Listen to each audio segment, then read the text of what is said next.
This is Brent with Lykins Motorsports, and if you are a Ford guy, then you recognize what this engineering number means, C80EN. This is a 428 Cobra jet head, and I actually have a pair of them. And we're going to be going over the different aspects of this cylinder head, and we're going to do some assembly here in a minute. But I'm going to be blueprinting and putting these heads together for Mr. Mark.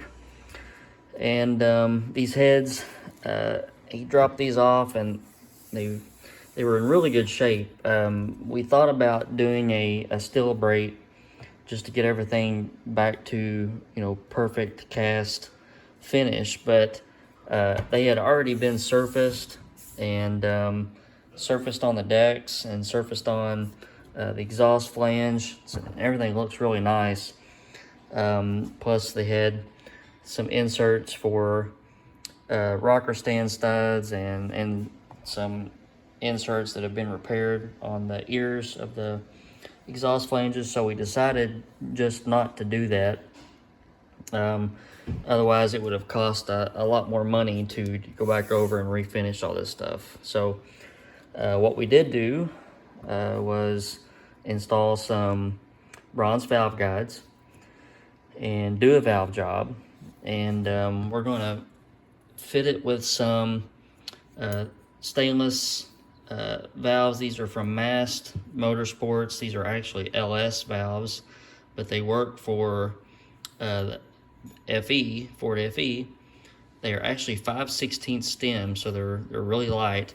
This is a 2160 intake valve and about a 1610 or 1620 exhaust valve, and they are 5/16 stem with a radius groove.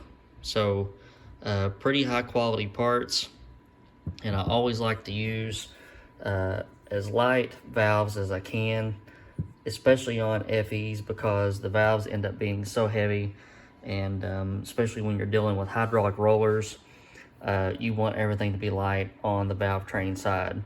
So just really good quality parts, and we're going to be doing some measuring here in a second, and then we're going to be assembling with some comp cams, spring locators, valve spring retainers, and some valve springs. And we've got some Manley Viton valve seals for 5/16 stem and a 500 guide, which is what we're working with, and some bead lock valve locks. So first step, as always, when they come out of the jet wash, I like to run just like a rifle bore cleaning patch. I soak this down with some solvent and just push it through the valve guides until they are squeaky clean inside, and then I clean the valve stems. But all this needs to be loaded up, and valves already been lapped. Got that done, and get the valves in here and get our spring mic and start checking some install heights. So with the hydraulic roller on my FE stuff, I usually try to aim for around 150, 160 pound seat pressure, and these 914 springs tend to fit the bill pretty easily, and I can usually get to a 1/800 install height. Our cam will probably be around the 570 to 600 lift mark, so that'll give us, obviously I'll measure all this in a minute to make sure all these numbers jive, but around a 375 or 385 open pressure will work just fine. All right, so first thing we do, we fit our locator. The locator needs to fit snug against the guide. This is a 500 guide where the seal goes, and I think about, let's see here, about 560 or so where the locator rides, and you want that to be a fairly snug fit. because this locates your spring at the bottom, and you want your retainer to also fit snugly at the top, and that positively locates your valve spring. So when you go to use a valve spring, you want to make sure that you match the locator and the retainer to the spring, and you don't want that spring dancing around. So these are beadlock valves, and we use beadlock valve locks. And with a 60,000 shim, I'm coming up at about 1.858. And let's take a look at our spring tester. But before we do that, here's where we're going to use some discretion and a little bit of leniency. These are two 160 valves, and they're FE length. They're 450 thereabouts. But look how light these suckers are. 100 grams. If you were to use a 3/8 stem, 2160 or 2190 valve, you would usually be looking at like 150 grams or so. Look how light this exhaust valve is. 95 grams. So we'll be able to use just a little bit of slack on our seat pressure and our open pressure on our valve springs, and we will keep that in mind when we're choosing our camshaft for this application. So let's look at the pressure tester. So we've got our spring and our retainer in our intercomp. Pressure tester, I've got it set at around inch 850 or so. We're at 150 pound seat, and I would be very pleased with that considering the weight of these valves. And we're going to dial it in. So if we aim for 1.850 and say we run a 600 lift cam, then that would put us at 1.250. So let's check our open pressure at 1.250.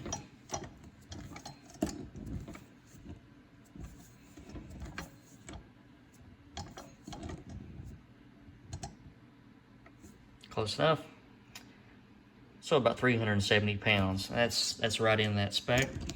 And from there we're going to go ahead and coil bind our springs up.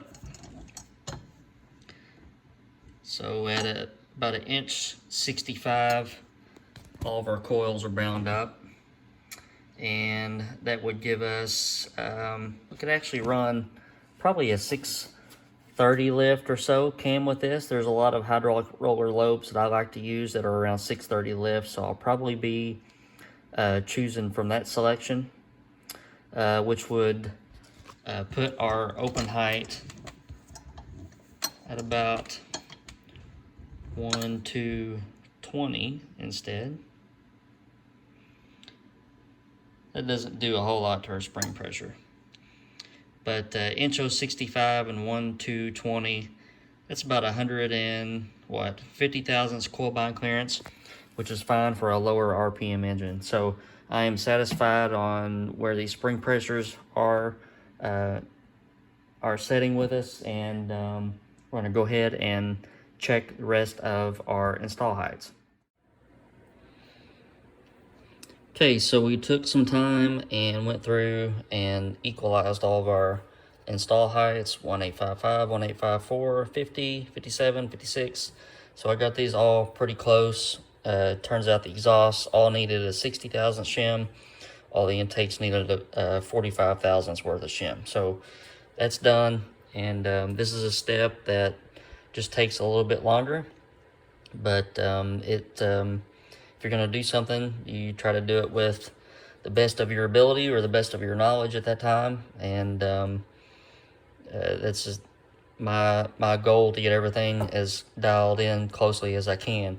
Not that there's, if there was 15 thousandths difference in between install heights, in the overall scheme of things, it probably would not make that big of a difference. And here's why I say that. Spring rate's 367 pounds per inch on these springs. So, 10 thousandths would be 3 pounds. 15 thousandths would be about 4.5 pounds roughly. you're not going to notice that, but it's the principle behind it all of taking the time to really do the details and do it right. So, okay, so when you get a couple valve seals on, it's good to take a second. If you remember from my last video, you always take this time to check the clearance between the top of the seal and the bottom of the retainer. On this particular set of heads, we have right at 800 thousandths clearance, so we are in really good shape there, and I can continue to put the rest of my valve seals on and get the valves loaded in. We now have one assembled cylinder head, and I'm going to take some time now and just pour a chamber. Looks like somebody had measured them previously at 69 cc's. Valve sizes and that sort of thing changes the dynamic there, so we're going to pour a chamber and double check everything there. So we got our plate on here, and I've already filled it full of fluid, and I'm just keeping an eye on it. Whether it holds fluid is a pretty good indicator of your valve seal, how good your valve job and everything is, so we're doing pretty good.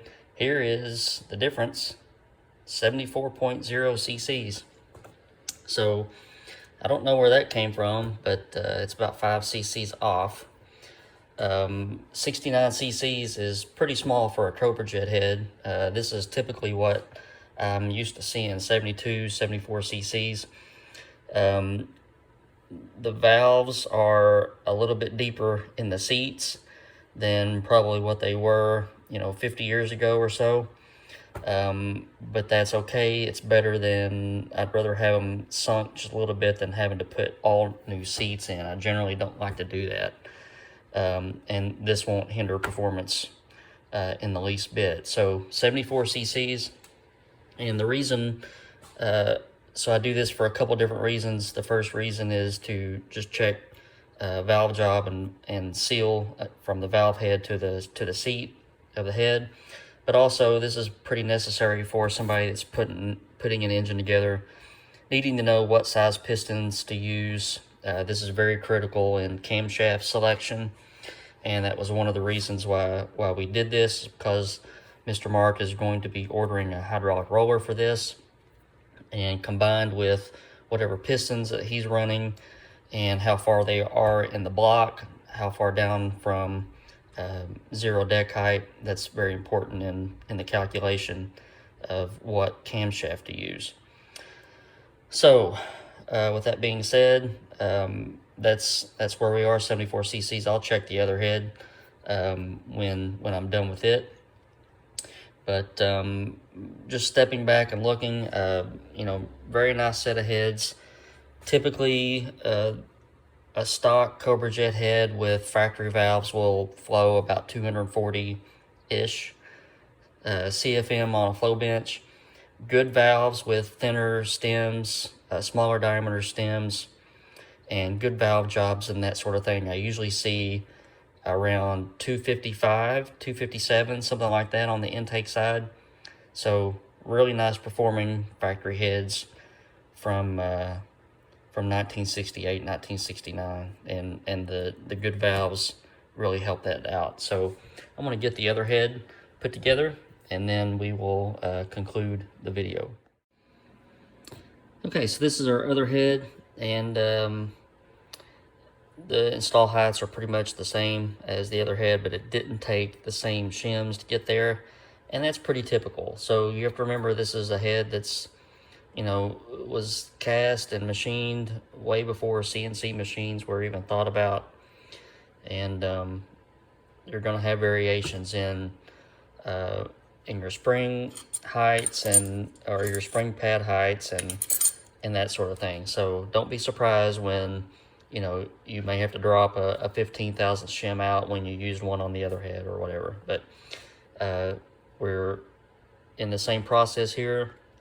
The valves are going to come out, valve seals are going to go on, lube the valves up, put them in, and get our springs on. All right, so this one is assembled as well, and I went ahead and poured a chamber and we got 72.6 cc's on this chamber. The other one was 74, and just due to, you know, casting differences and valve job differences and things like that, 1.4 cc's is pretty normal for what you would see on a set of factory heads like this. A cc generally is about a tenth of compression ratio, so really not that much in the overall scheme of things. But we got a fully assembled pair of heads, and I'll get these delivered to him this coming week. But thank you guys for watching. I want to show some other things I got going on here in a few minutes, so expect another video.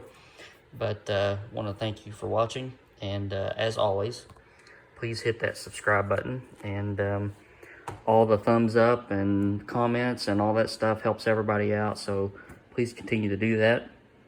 And it is 3 degrees here this morning. Hope it is warmer where you are, and I will see you later on.